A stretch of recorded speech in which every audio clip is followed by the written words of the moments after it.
the AI adoption is increasing. In fact, when I do my customer workshops, there I show a slide where the adoption of internet to hit 100 million users took around 7 years, and ChatGPT took about 2 months, 3 months, right? So it's a phenomenal rate of adoption. But with this increase in adoption, explosion rather, what are the biggest security and compliance risks that you see? Because some of my customers are actually more worried about those aspects. Do you think SMBs face the same level of risk as large enterprises, or is it a little different? So, Shalabh, you'd like to take it up? Yeah. Thanks, Suresh. I think the SMB space is particularly most vulnerable because I think the AI adoption, like you yourself said, like it has practically exploded. There has been an exponential increase. More so for the SMBs. A lot of SMBs work as ancillaries for big industries, and without enterprise grade protection for some of these tools, because the tools, even if you see their software life cycle, the way they have come up, they're really feature rich. They have made our lives easy, but there are obviously security and compliance related challenges. And even so, for SMBs which work with limited workforce on security, they mostly work with a managed partner, and they work with serving multiple industries at some time. So both from a compliance perspective and a security perspective, there are increased challenges, and more so because the workforce is limited. So yeah. Right. And why are the companies so anxious about this uncontrolled AI usage? Aman, you'd like to take this up? Yeah, maybe I would start by saying that to Shalabh's point, what he said, there's a good saying that we use, especially what I use when I'm talking to SMBs or companies who are leaner but more hungry than the bigger ones, right? So the thing is, if you can't secure it, you can't scale it. So everybody wants it. Like Shalabh was saying, if I am a Microsoft, if I am a TCS, and please, I might take some names and examples. No endorsement to anything. But if I am a big company, I am not short of people.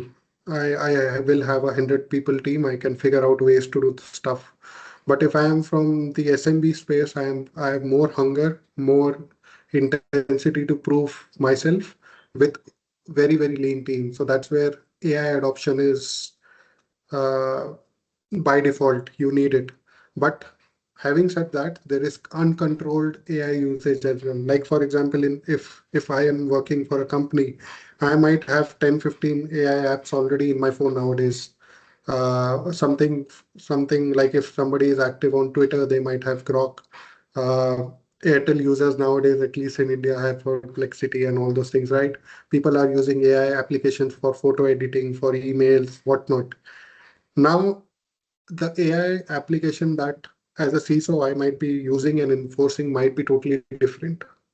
But my biggest worry, and the question that you were asking is, my biggest worry is when my employee or my team member brings the laptop and logs in, for example, into ChatGPT, and I don't have an enterprise premium version, it's open internet, and puts my document into that chat and ask a follow-up question. How can I track it, right?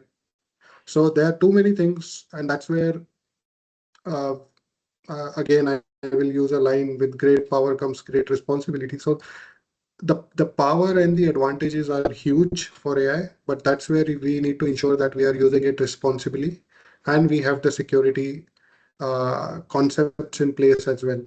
So that's where I think the word the anxious and the concern comes in for AI. I would say. But on the other side, see, banning AI isn't a reality. AI is here, and people have to adopt AI and move with it.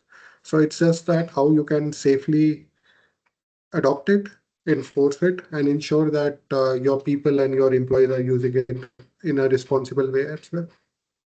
So here I'd like to share my perspective. I've been working with a lot of customers. At some of my customer locations, companies say, we have a policy, no AI. So I tell them, hello, nice, you have a policy, no AI. but I can give you in writing, every single person is using AI, right? And because you don't have a clear policy, and because everybody is kind of in a free-fold kind of manner, your information is getting leaked out. So that's, I think, something, having no policy is not a great idea. We should have a policy, lay down the tools, what should be used, what should not be used, how. That's my thought process, because this has happened in the customer discussions and conversations which we have, really speaking. And see, to your point, maybe Shalan, you might be young, but sir, you might know. 20 years back, maybe I think 2000, 2005 era, same when we used to talk to customers and talk internally, that time people used to say, don't bring phones with camera, don't bring phones with a messenger app. Similar things, right? You can't stop it. You have to live with it and see how things will move and use technology to your advantage. Perfect. That's a good example. I remember, I very much remember. We purchase phones without camera policy. I said, good for you, right? That's how it is.